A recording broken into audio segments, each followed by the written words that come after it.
Hello, good morning. My name is Mr. Sanford. Assigned assessment assessor for today's assessment. So I have here with me the 10 copies of cards, 10 rating sheet, 10 specific instruction, and 1 assessment guide. Okay, good morning, candidate. So before we start, please rise and let's pray. In the name of the Father, the Son, and the Holy Spirit. Amen. So take your seat. So welcome to Nueva Vizcaya Provincial Training Center, accredited training center for carpentry NC2. So my name is Mr. Samson Aylward, accredited training center. I have my ID and my accreditation number to facilitate the carpentry NC2 training assessment. So let me also acknowledge the presence of our AC manager at the back, Mr. Rumil, and our personal representative, Ma'am Julie. So don't worry, they will not be the one to, don't worry of their presence. They are here to make sure that the training, don't worry about their presence, because they are here to oversee the conduct of the assessment in accordance with the competency assessment methodologies and procedures na dapat ay nasusunod. So they're not the one who will evaluate or assess you. Okay, so before we start, I have here your self-assessment guide to make sure that all competencies for NC2,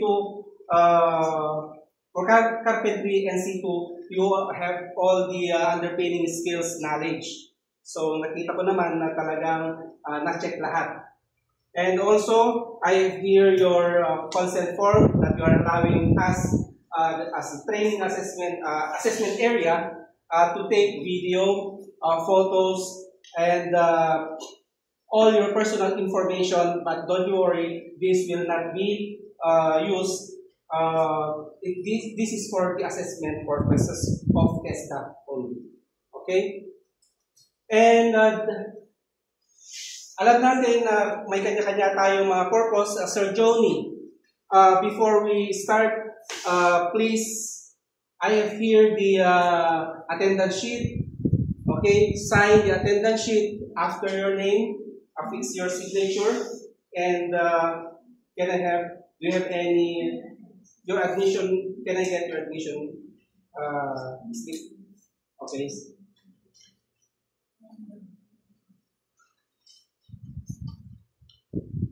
Okay, thank you very much.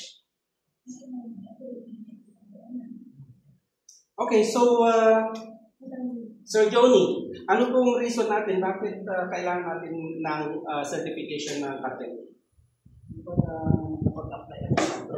Oh, very good. Sir, ma'am, ano po yung nagtulak sa inyo para kumuha ng certification for carpentry?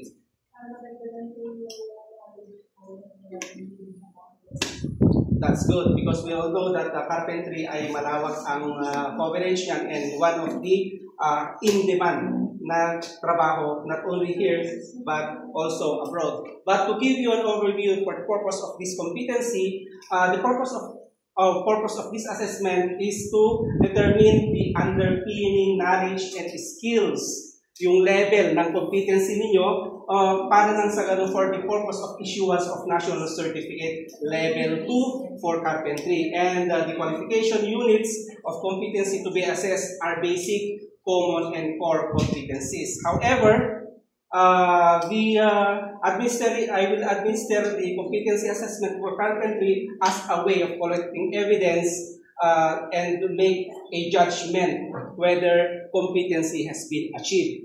I will also be collecting evidences through your demonstration, oral and written, a way to make sure that assessing core competencies is met. However, for basic and common, may incorporate na siya, may integrate na siya during your demonstration. and integration of the competencies. So, meron tayong 4 na competency na kailangan ninyong ipasa. Unang-una, we have this unit of competency number 1, prepare, stake out building lines. That's a total of 2 hours. Number 2, fabricate formworks. That's a total of 1 hour. Number 3, install formwork components, 1 hour, and strip formwork, another 1 hour. So the total of your actual performance will be 5 hours, and the remaining 3 hours will be distributed oral and written exam. Okay, so all in all, 8 hours ang training natin. Okay, so do you have any questions? None so far. Before we proceed with the training, the assessment proper, so we have this own house rules. So for your personal needs, we have canteen beside our assessment center. Kung kailangan din ninyo ng dyan din kayo merienda at lunch.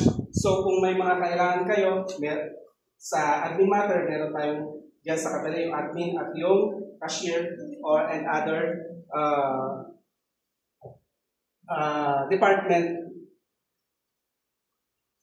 And during your assessment, during your assessment, kumusta ang pakiramdam niyo? Meron ba sa inyo may masamang pakiramdam o hindi maganda yung pakiramdam? Huwag lang yung masamang loob. Okay, para na sa ganon, kung masakit ang tiyan, hindi maganda ang pakiramdam, I can address immediately. Mabigyan kayo ng gamot o nang sa ganon. Kung hindi niyo kaya ang assessment, nang sa ganon, ngayon pa lang ay mag-decide na tayo kung mag-proceed ka sa assessment. Meron po ba sa atin? Anong sakit mo, sir? Bulsa? Mamaya, sir, mag-usap tayo, sir. Pag-usapan natin mag-usap after yung assessment. Baka makatulong din sa atin. So, those, during your assessment, we are considering the different level of knowledge ng bawat individual. So, we will be giving you individual instruction, specific instruction. Also, during our oral and written, kung kinakailangan approach ninyo ako just to explain, hindi yung mga vague questions or yung mga hindi ninyo naintindihan, just let me know so that I can interpret, I can rephrase, or kahit I can translate sa inyong local dialect para lang sa ganun maintindihan ninyo yung mga instructions na sa ibigay namin sa inyo. Or medyo nalalabuhan kayo sa aking tanong, so that I can rephrase nang sa ganun ay magsiya-intindihan tayo at maibigay ninyo yung hinahanap nating mga sagot.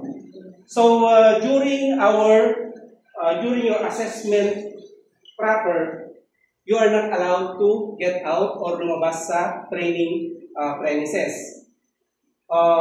Just let me know kung meron kayong kailangan attend to, nang sa ganun ay aware ako. And you are not also allowed to use your mobile phones inside the training area, nag-video o nag-chat or kung anong ginagawa ninyo. So, hindi po pwede yon. You are not allowed, or please inform me kung may mga kakaibang nangyari. Okay, so during your performance, we are strictly implementing the use of PPE. So alam naman natin, ang carpentry, you are using power tools, hand tools, and you are dealing with heights. Halimbawa, mag-grabit kayo ng ceiling. So, PPE, pinaka-importante. Please use and observe occupational health and work safety as we go along with your assessment. Okay? And as an assessor also, I have the right to stop this assessment if I see that there is a risk in lives, property, and equipment that if I can assess na makakapagbigay sa it will put lives in danger. So, after your assessment, whatever the result, there's only 2.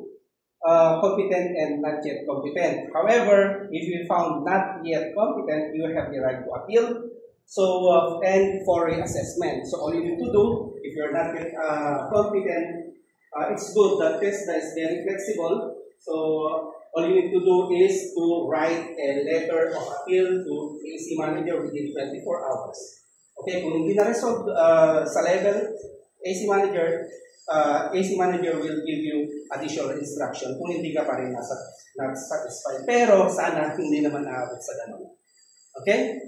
For not yet competent, ang kagandahan lang dito, for not yet competent, you will be given enough time to practice, and kung alam mo na ready ka na mag-assess ulit, just go to the nearest assessment center for assessment. However, if you fail the 2 assessment, you will be advised for a refresher. Okay? Ang issuance of, once naman you are found competent, you will be issue a certificate, national certificate NC2 na competent ka. Mabibigyan ka ng NC2 certificate. And make sure lang na yung mga nilagay ninyong mga email address sa application form ninyo, paki-double check ninyo habang maaga, nang sa ganon ay matanggap ninyo. Make sure na it's active, working ang email address ninyo, nang sa ganon ay wala tayong aberya. Tulad ng mga nangyari nung nakaraan na mali, kahit isang character lang, ay hindi nila natanggap yung e-copy nila. Okay, so the issuance of national certificate is made through email. It will be sent to your email address. And once you receive that 1 to 2 days, i-print lang po natin yun. I-print niyo yun. Then, dalhin po ninyo sa training, that's the provincial office for stamp and for documentary stamp, kaya yung seal. Valid po yan ng 5 years and renewable yan after its expiration. And don't worry for the confidentiality of the assessment outcome, anuman yung resulta, it will stay in the assessment institution. Hindi siya lalabas. And just to remind you also, please refrain from discussing any assessment process outside pagkatapos po ng assessment ninyo. Mahigpit pong pinagbabawal. Okay, so do you have any questions? Okay, so none so far. So that's all for our orientation. So please have your 15-minute break and get back after 15-minute break. Okay? So nandiyan sa kabilang tayo. Okay guys, candidate, kumusta yung merienda natin? Nabusog ba kayo? Okay, so are you ready? Kaya? Kaya. Siyempre sa TESDA, kayang-kaya. Okay? We do have already our assessment process proper. So I'll be assigning you your number. So I will assign you as candidate number 1, and I will assign you also candidate number 2. Okay, so I will be giving you a written exam. Okay, so this is a 40-item test.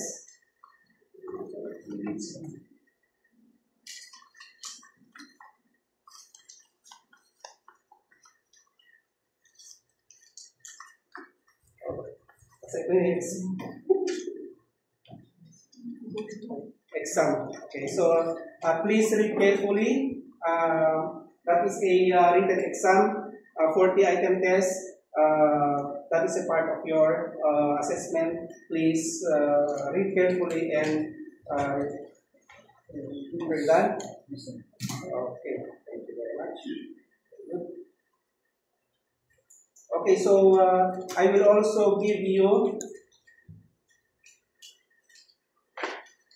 this specific individual instruction. Basahin po natin basahin ninyo mabuti. I will give you 10 minutes. Analyze kung may mga hindi kayo naintindihan, please let me know. Paano nang sa ganun ay klaro. So, are you ready? Okay. Ready. So, candidate number 1. Sino pong candidate number 1? Please proceed to workstation number 1.